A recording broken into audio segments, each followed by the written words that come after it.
For hundreds of years, people from all walks of life have reported sightings of a large hairy animal walking on 2 feet. The scientific community has dismissed these sightings as hoaxes, hallucinations, or misidentified bears. But is there another option? Is it possible that there is an ape, the largest of the great apes, unrecognized and unclassified by modern science, roaming the forest of North America? Please join us as we seek the answer to this compelling question. You have arrived at the intersection of myth and science, of fact and folklore. You have arrived at Bigfoot Crossing.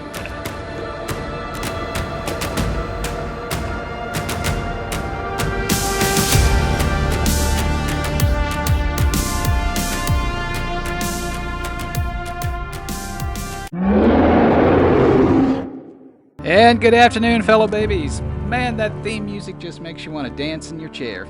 I'm Michael Willie. Welcome to Bigfoot Crossing. We hope you had a safe and wonderful 4th of July holiday. Enjoyed the fireworks safely. Daryl, how are you doing today? Doing good, Michael. Good to see you. Hope you had a happy Independence Day. I did. We had a good time. Watched some fireworks. Did not go down to downtown Nashville. That's just too big of a crowd.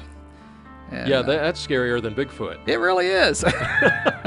I saw some of it on television. It looked like quite an extravaganza. Well, apparently Sheryl Crow put on quite the show. Yeah. And not surprised there. And she did not call me. I was no surprise there either. You know, I think since isn't she a Williamson County girl now? She is. I think we ought to get her at our Franklin show. Yeah. But I don't know if she'd be in the budget or not. Well, but, anyway. Yeah. What's our budget for the show? That's a good question. Can you put a budget in negative numbers? I tell you. Those fireworks are pretty pricey, I understand. They are. Yeah. They are. And I see all these signs, 70% off, and I just find that hard to believe. But, we also managed, as far as I know, to make it through the 4th of July weekend without an NFL player blowing his fingers off. Last year there were 2 of them that lost fingers as a result of fireworks accidents. So they are 2 cautionary tales to everybody to be careful when dealing with fireworks, because they truly can hurt you. I was talking to the fire chief last week in an interview, Andy King, the fire marshal here in the city of Franklin. He said even sparklers are very dangerous. And, I thought of sparklers as just almost little kids' toys. Yeah. Oh, well, that's what you always see, little kids walking around holding sparklers. But he says if you think about it, you've just got this, this molten object, in your hand. Yeah. And he said people have really been hurt bad with sparklers. I guess you can get burnt pretty good with a sparkler. Do fireworks bother Bigfoot? Do they scare him like they affect some of the canine world? It scares my dogs to death. So I imagine that it would scare any animal pretty that's not used to it. And so my daughter's all about the horses, and the horses just freak out with fireworks and loud noises like that. So it's I think that's an equal opportunity terrifying object as fireworks. I think so. I was really looking forward to the show. We were off the air yesterday due to the holiday, and feels weird to be here on a Tuesday. Yep. And we're going to continue the hunt today, even though we're one day behind. But we appreciate Michael reshuffling things for the holiday and working with us on that. Michael, what kind of tricks you got up your sleeve today? Well, we're going to have some Bigfoot in the news here in a little bit, and later on we're going to start a new feature called Sighting of the Week. It's not necessarily a Tennessee sighting, but sightings that I find off of mainly the Bigfoot Field Researchers Organization website, sightings from across the country that are what they call Class A sightings, which means an actual physical sighting of the creature. And we may give away a couple of books here. If you're listening, we'll have some trivia questions. And if you're near your phone, call in. Daryl, what's that number again? 615-794-1950. I think I'm going to write that number on the back of my hand every show, so I can remember that number.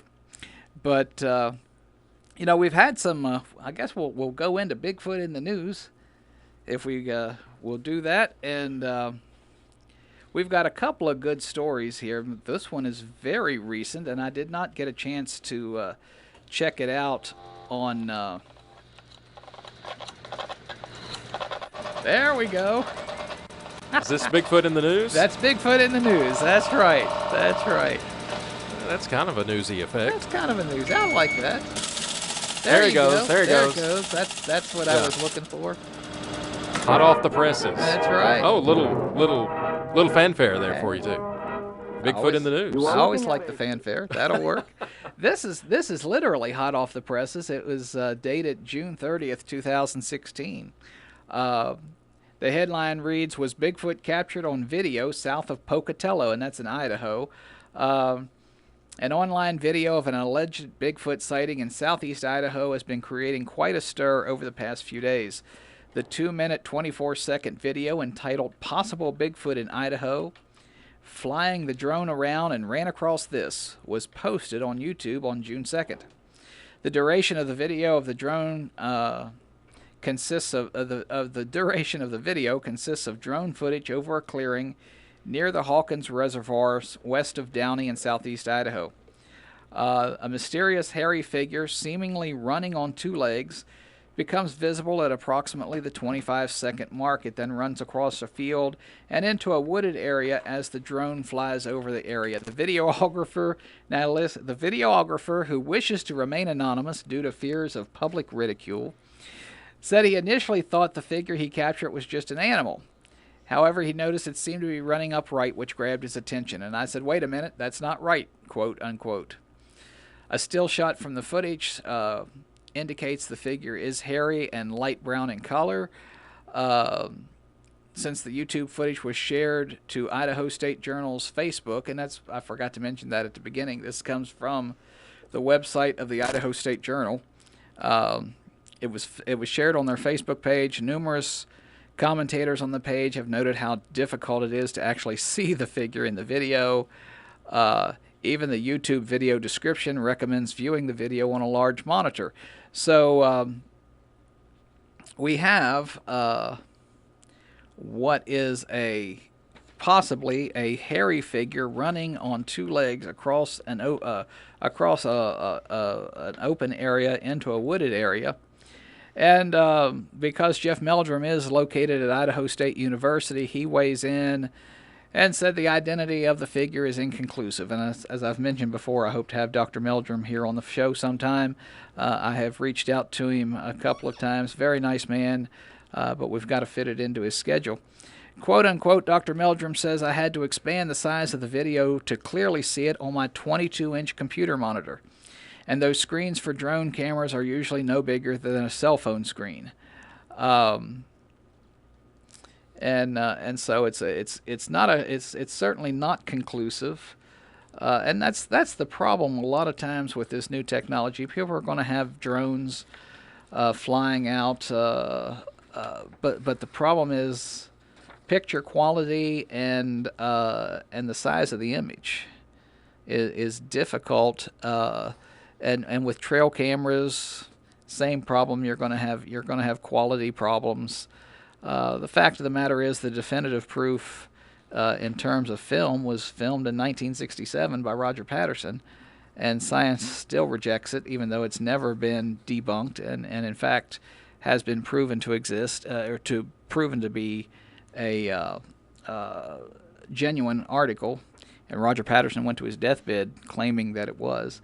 But this is the problem we have with modern technology. You've got it out there, and you've got certainly everybody's got the capability to take a picture if they're out in the woods, take a picture of a Sasquatch, but not so much in terms of quality. The quality always seems to be lacking, and that's a problem. The other I thought I had another. I may have left a story on the printer. This comes from SalemNewsOnline.com, Salem, Missouri. More incoming news? More incoming news. Hold the presses. No, stop the presses. Isn't that what they say? Stop the presses. This is again from the Salem News Online, Salem, Missouri. The Salem News. The headline reads Bigfoot in bunker, and that's Bunker, Missouri. When I first read it, I thought like somebody had dug a bunker to hunt out of or something, and Bigfoot was hiding in it. But no, this apparently is the town of Bunker, Missouri. And it reads, throughout the forest, crags, and caves of the Ozarks, a legend has been whispered among those brave enough to reside in Missouri's vast southern expanse. For centuries, it's been said something strange lives in the wilderness, something which our modern world struggles to explain. Today, that legend is spreading beyond the traditional confines of the bonfire, and local residents are speaking out that Bigfoot may call our countryside home. Quote, I know Bigfoot is out there in the woods because I've seen him with my own eyes, says local resident David Prater of Salem. You likely won't see one unless you're on horseback. Interestingly enough, that's how Roger Patterson found the one that was filmed, was he was on horseback. And you're willing to ride all day through the forest, but you'll find them if you're patient enough. Prater is one of Dent County's most senior Bigfoot trackers. He cut his teeth hunting the creature on horseback in the 70s in the area around his native Round Spring. Prater says growing up in Shannon County, the mysterious beast was called the Blue Man of the Mountains. The closest Prater says he ever came to the Blue Man was in the vicinity of Big Creek, southwest of Bunker. So if you're ever in southeast Missouri, there is a tradition of Bigfoot sightings there. Another man says that the Mark Twain National Forest is a very active area, especially around Bunker and Boss. How about that, Boss, Missouri? Where do they come up with these names? I know it. I learned that there's some great names here in Tennessee just by watching Bill Hall on the Storm Tracker on Channel 4 News. And I went to work the next day after a big storm, and I said to my secretary, do you know that there is a place called Defiant, Tennessee? Defiant. Huh. And she said, why, sure. She said, it's right up close to Defeated. So there's a Defiant Tennessee and there's a Defeated Tennessee. So we have Boss, Missouri, where Bigfoot is active near the Mark Twain National Forest. So if you're ever in southeast Missouri, there is apparently a great area up there to go Bigfooting. And I think I've got one more story, if I can find it. Obviously, maybe this is it.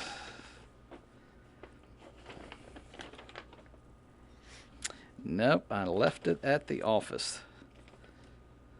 Well, that's awful. It's a good story. We'll bring it next week. I won't spoil it for you by trying to tell you from memory what it's about, but we will bring it next week for next week's show, which will be on Monday. We'll return to our usual day of Monday and start your week off right with Bigfoot Crossing. And so we'll move on from Bigfoot in the news to some housekeeping reminders. We have several folks who have yet to pick up their free books and prizes that they've won. Cody Skinner, if you're listening, Tommy Lancaster, Roger Dent, and Larry Merritt, we have all of your items here on the table. That was Larry Merritt, and Roger Dent, and Tommy Lancaster, and Cody Skinner. Yeah, and Tommy came by looking for his, and we'd hidden it. And, because of the Channel 4 News people. And I'm afraid these things are going to end up in the restroom if these guys don't come on out here, because, we love good reading material here at WAKM. You got to have good reading material in the restroom. You guys get on out here and claim your books, claim your prizes. That's exactly right. Hey, by the way, has Channel 4 ever contacted us about when that's No, I hope we didn't end up on the cutting room floor. Well, I hope not. That would. Terry Bolger was out here, a couple of weeks ago now, and maybe it just takes time to, a group of characters like this. I'm sure there's lots of editing and whatever they do in the, in the production process. Right. Yeah, that'll But be a good story. We don't know though. when the Don Hazelwood, Michael Willie documentary will air on Channel 4. We have not been contacted. That was by Mr. was Bolger. interesting. Yeah. I didn't mean to, but Well, I totally froze, so it's fine with me if it never airs. Yeah. Yeah. You totally froze. I was like a Miss America contestant. A media professional like yourself? I went totally Miss America contestant when they stuck that camera in front of me. Oh my word! Yeah, so it's fine. Did you say what you wanted most was world peace? Yeah, I think I did. I think I said something like that. I want to bring peace through radio. I'm not sure what I said. Wow. I said, hey, there's a guy looking for Bigfoot. You ought to interview him. Yeah, he got real interested in talking to me, and I thought that was real nice. But I may have put the kibosh on it for everybody. If they may think it's too weird to air on radio or on TV. It's good enough for radio, but not TV. But other housekeeping things. I finally, at long last, have gotten all of the past episodes of the show up on our YouTube channel, which is the Bigfoot Crossing YouTube channel. If you go on YouTube and search for Bigfoot Crossing channel, you'll find every episode of the show online. The webpage has been updated. My nephew Eric up in West Virginia does a great job with keeping the Facebook page updated, because I have no idea about how to do anything on Facebook.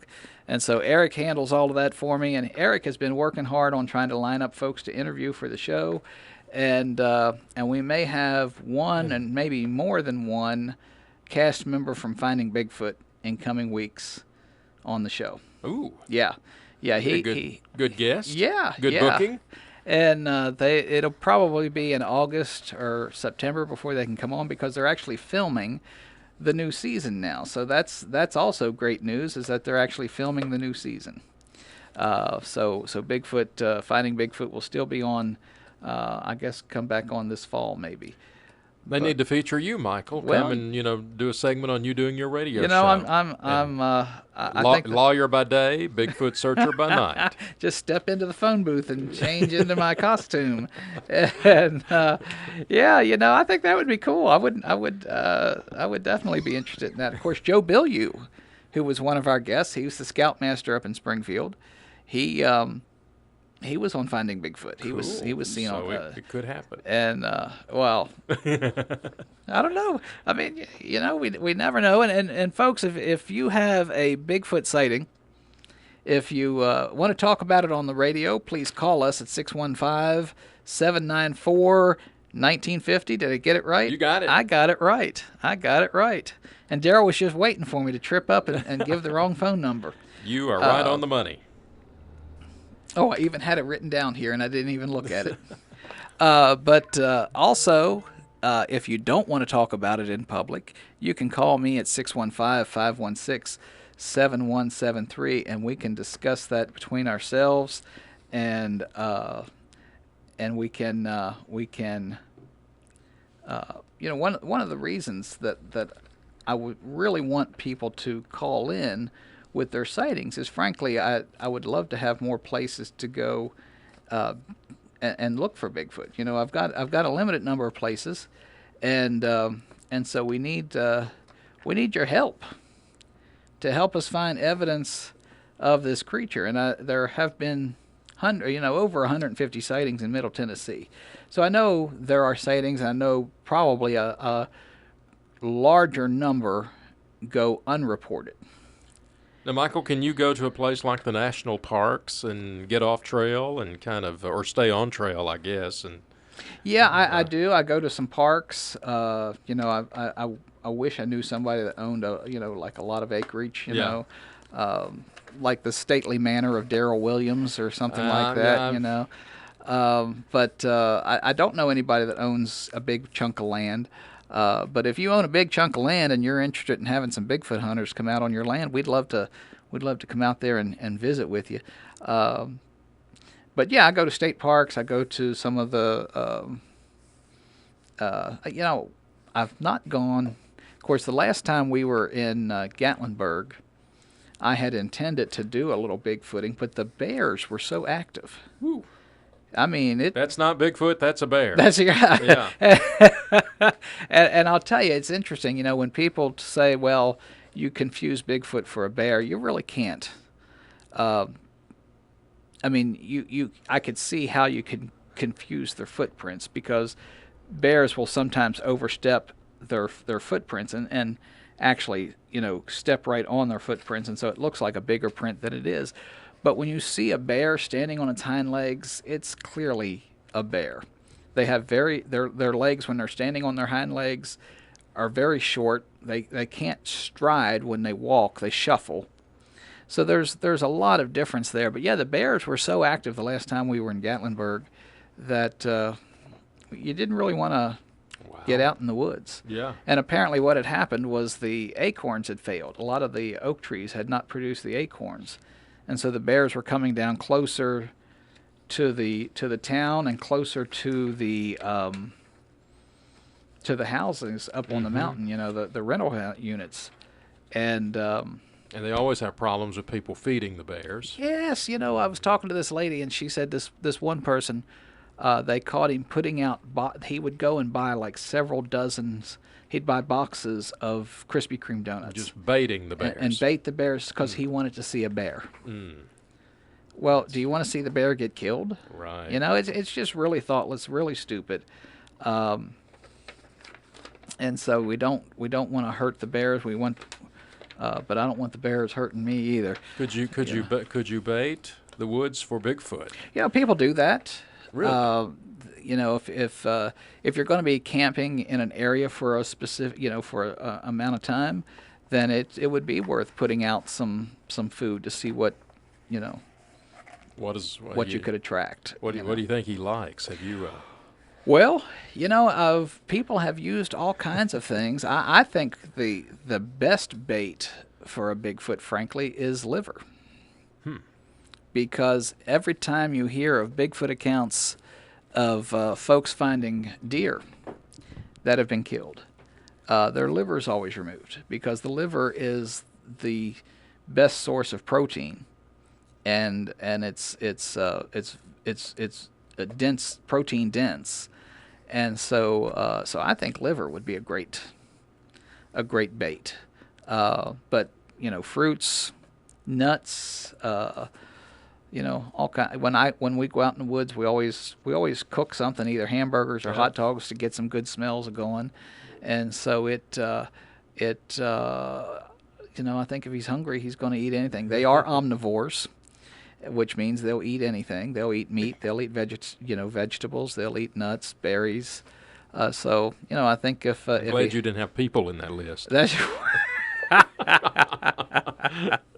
next week we're going to talk about, actually we could talk about that right now, because it is an interesting story, and it involves, since I have John Green's book here, it involves indirectly a former president of the United States, and it is the only known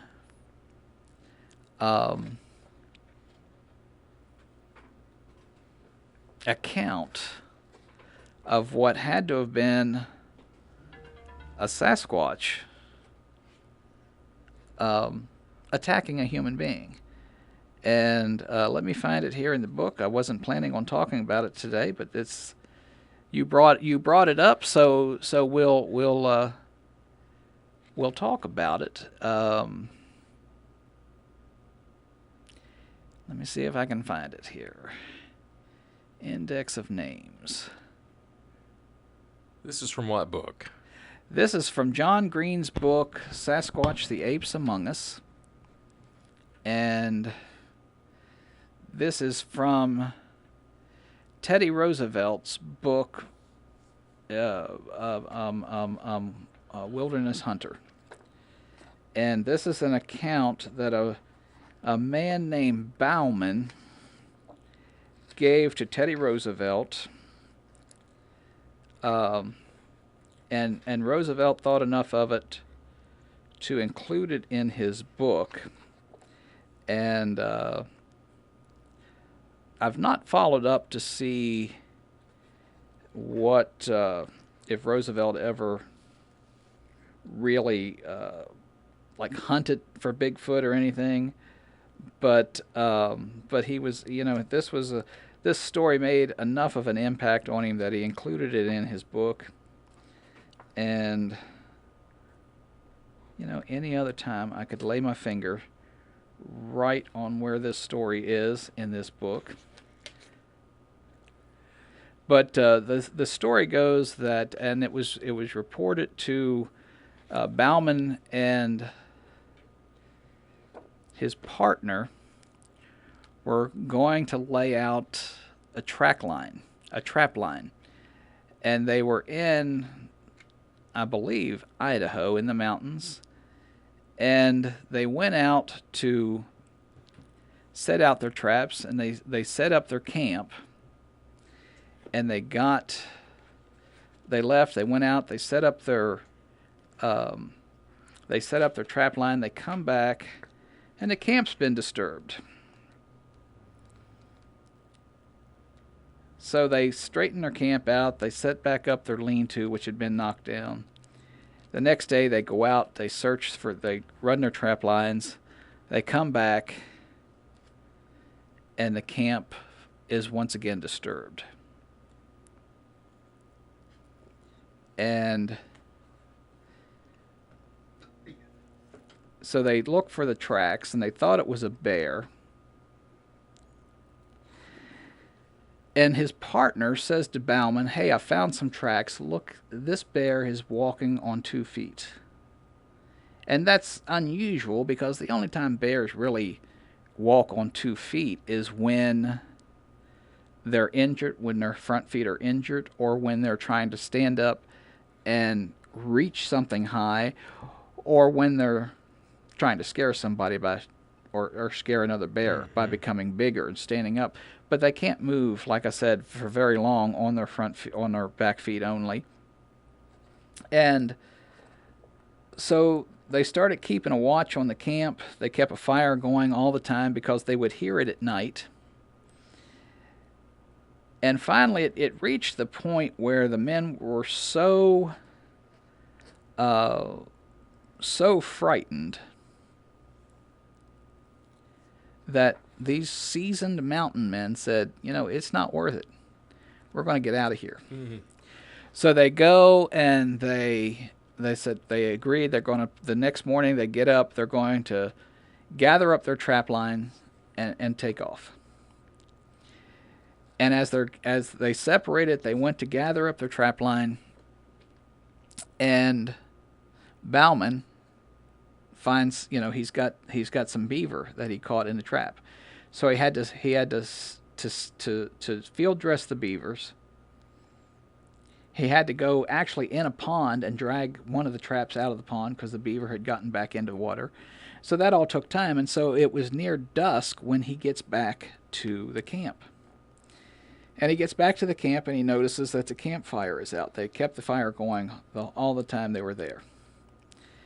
And apparently what had happened was that Bauman's partner had got back to the camp before him, kept the fire going, but sat down by the fire with his back facing the woods. And the creature that had been disturbing the camp came out of the woods behind him, quietly crept up to him, and broke his neck. Ooh. And Bauman just dropped everything and left, and got out of there just as fast as he could. They had left ponies down in a meadow, so he got down to the ponies just as fast as he could. Left all of his equipment, left his traps, just left everything, and got out of there.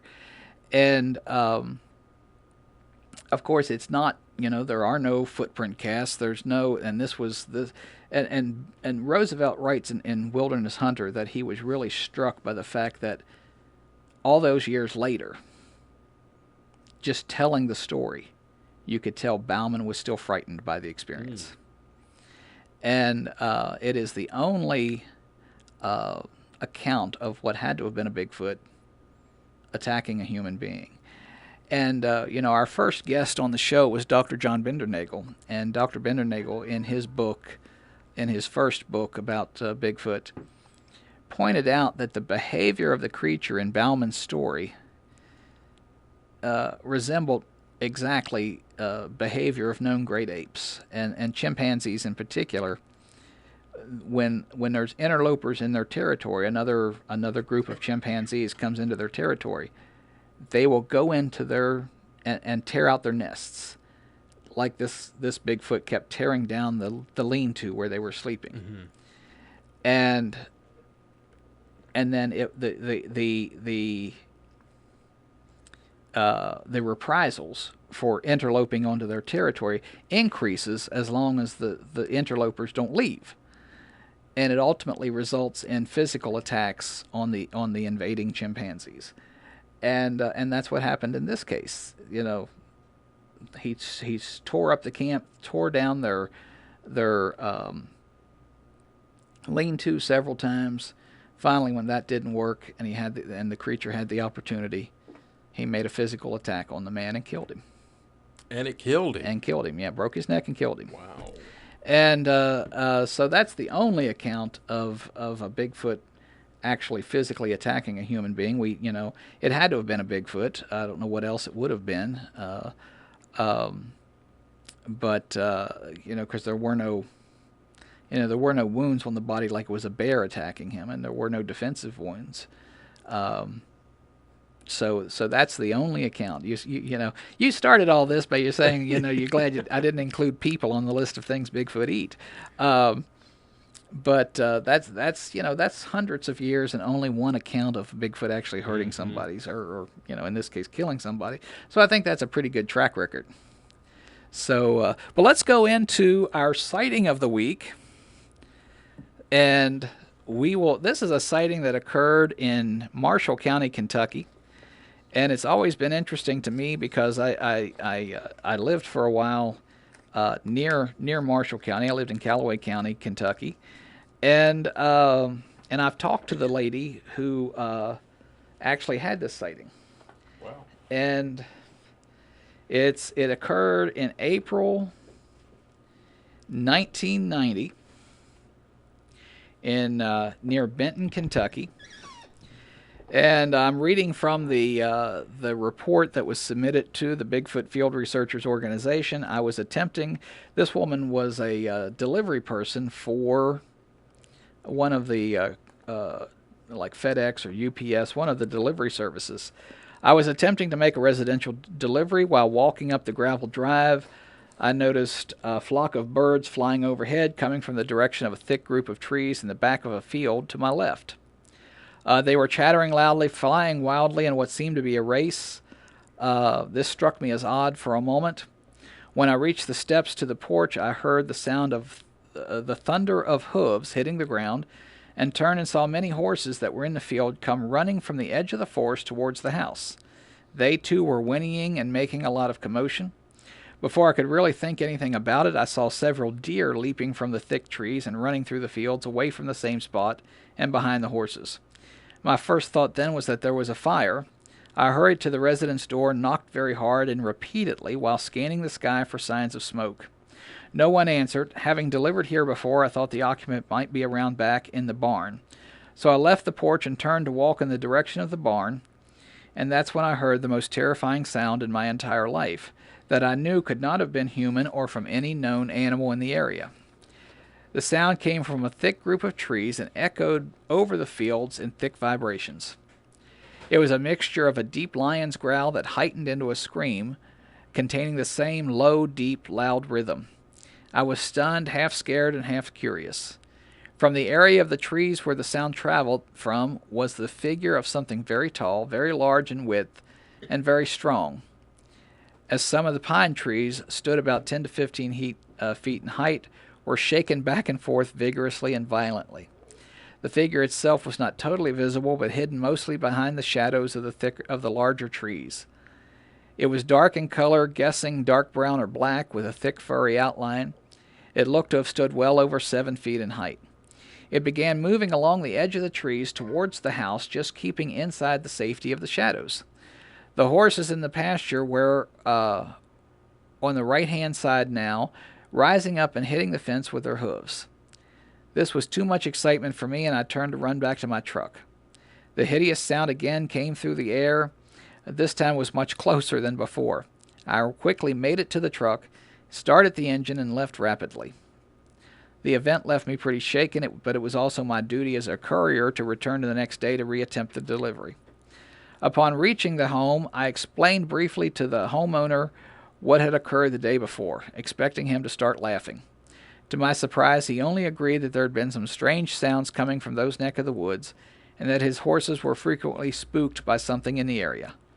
He also stated that a friend of his took his hunting dog back there a few weeks prior to the incident, and that the dog took out after something, disappeared from sight, let out a curdling yelping sound, and then went quiet. He said his buddy found what was left of the dog. Its head was not to be found, and there had been a foul odor around the area at the time. He further insisted that it was probably a bobcat or something, and never suggested anything else except not to go in the woods by myself. Not to worry, I had no intentions of it. This was actually followed up on by a BFRO investigator, who said at the time the witness was a 30-year-old employee of one of the nationwide overnight delivery services, was 7 to 8 months pregnant. And that's one of the things that this woman suggested, was that the Bigfoot was very intrigued by the fact that she was pregnant and may have been very interested in her because of that. The sighting lasted from 20 to 30 seconds, with the animal remaining about 100 feet away in the shadows. Although she couldn't see any facial features, she felt that it was staring at her. She had goosebumps. The hair on the back of her neck was standing up. The animal was 8 to 9 feet tall at least, and from 3 to 4 feet wide. It was covered with hair, was darker than the tree trunks that were in the shadows. Moved slowly and deliberately and with caution, taking a few steps then pausing, taking a few steps then pausing. The witness said it saw it take about 8 to 10 steps in this fashion before she left in the area. And of course, that's in the Land Between the Lakes area.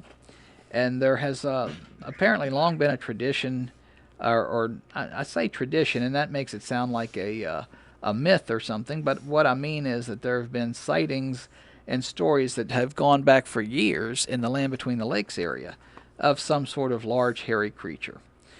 Do we reach up to the LBL area? Possibly, Michael. I know we've had some calls from Franklin, Kentucky, and okay. So we go out there a pretty long way. Yeah. So, well, if you're in the Land Between the Lakes area and you know anything about this creature that has been seen and the Bigfoot that has been seen in the Land Between the Lakes area, we'd love to hear from you. 615-794-1950. Did I get it right? You got it. I got it right. All right. That's 2 in a row. That's 2 in a row. Well, we've got some trivia questions here. Let me find a good trivia question. We'll try to give away a book. We've got about 15 minutes left. Let's see. All right. Here's a good one. What do people in the Far East call a Bigfoot? A, Sasquatch. B, Yeti. C, nonsense, or D, none of the above. We've got a book to give away. Let me pull it out of the bag here and tell you all about it. Reach into my bag of goodies, and it is called Sasquatch, Bigfoot, and the Mystery of the Wild Man. Cryptozoology and Mythology in the Pacific Northwest, written by a French researcher, Jean-Paul Debenat. Is that how you'd say that? Looks good to me. Okay. Translated by Paul LeBlond, Ph.D. So this looks like a really good book. And hopefully, I've not read this book, but it looks like it may go into the wild man tradition, which Europe and the early United States have a great tradition of wild man sightings.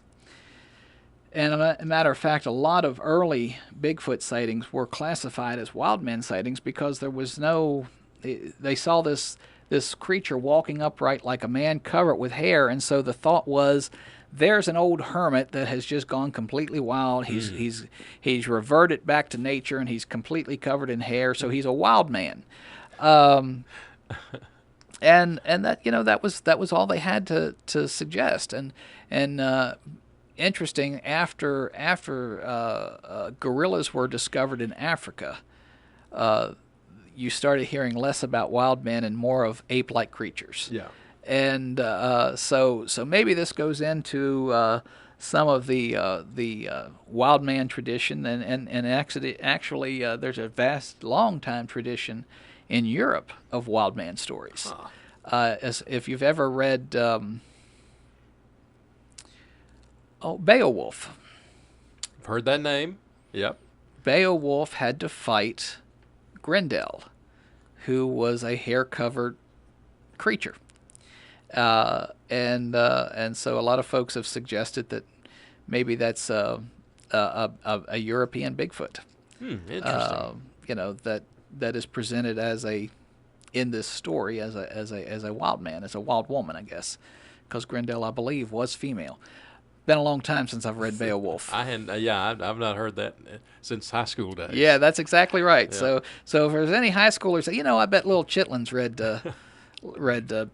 Beowulf. But if we can get somebody to give us the answer to that trivia question, you will be the proud possessor of this book on Sasquatch, Bigfoot, and the Mystery of the Wild Man.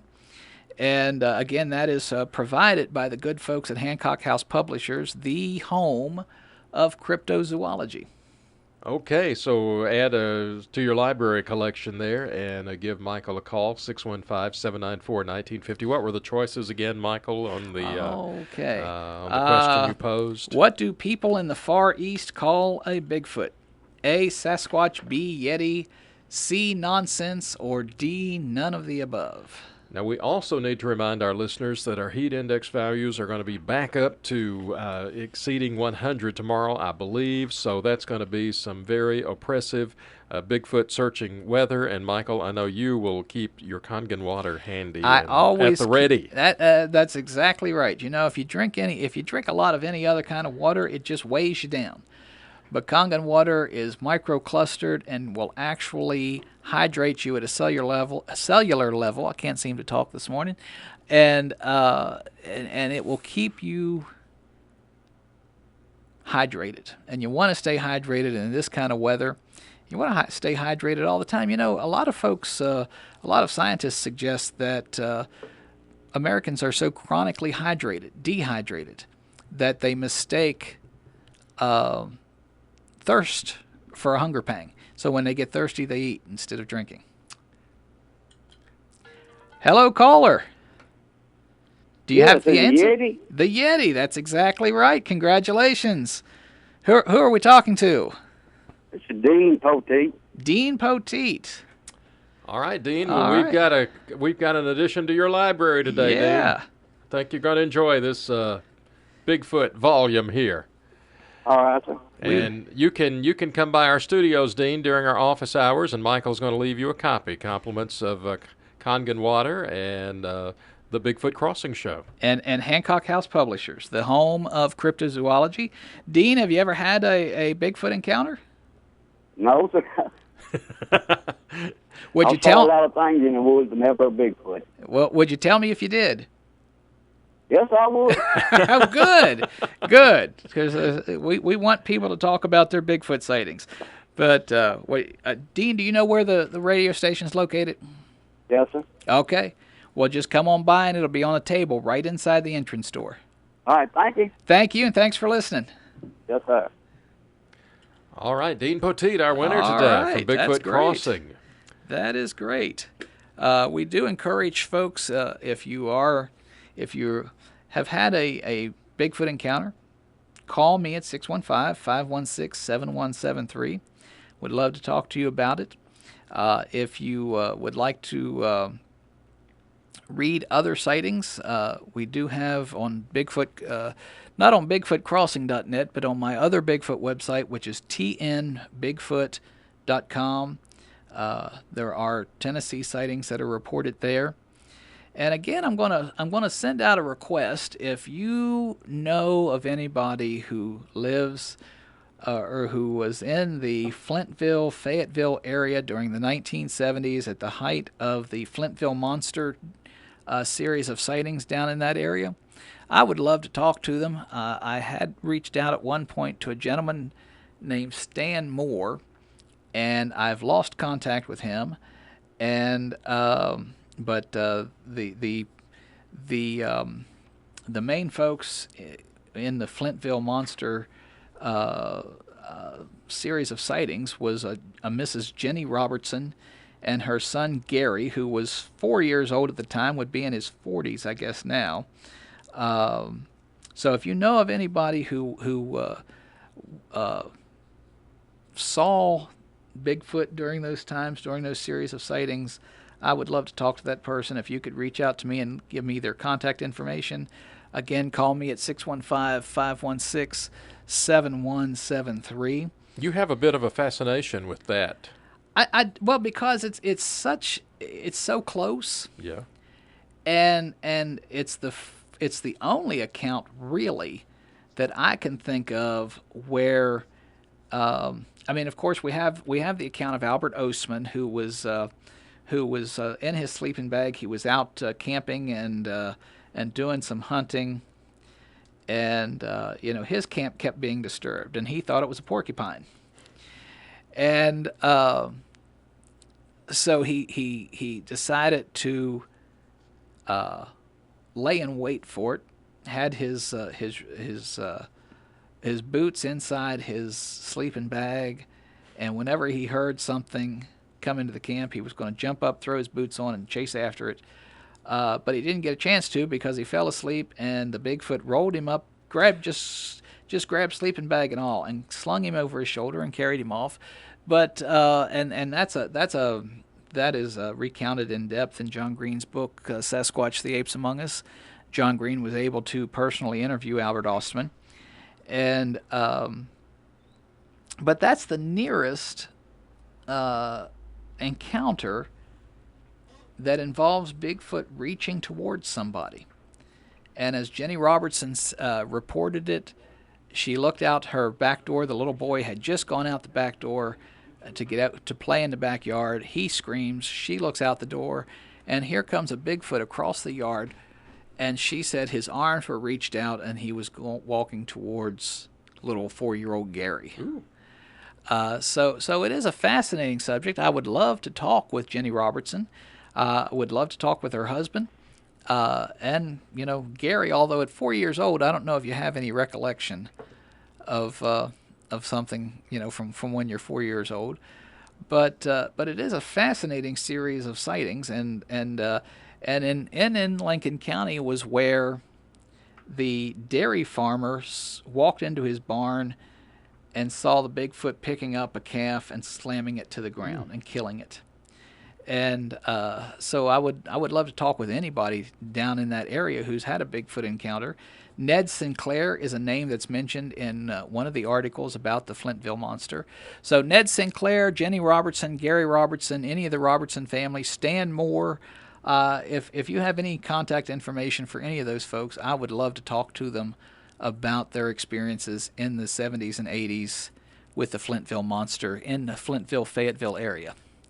Well, we have had a great show. We have given away a book to Dean Poteet, and we'll give more books away in the future, and we'll have more stories, more news, more interviews in upcoming episodes of Bigfoot Crossing. Thank you all so very much for being with us today, and we'll see you next week. Same bat time, but back to our Monday shows here on Bigfoot Crossing. Thank you all so very, very much.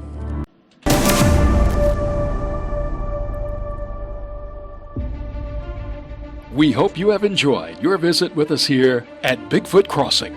The internet home for Bigfoot Crossing can be found at www.bigfootcrossing.net.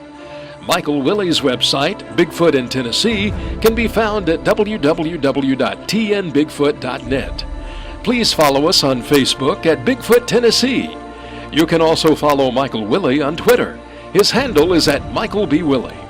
Each episode of Bigfoot Crossing is posted to the Bigfoot Crossing YouTube channel. Please subscribe so you can be notified when new episodes are posted.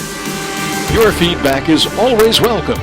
Please email questions and comments to tnsasquatch@gmail.com. Be sure to let us know which episode you have a question or comment about. Thanks for joining us today. We look forward to seeing you next time right here at Bigfoot Crossing.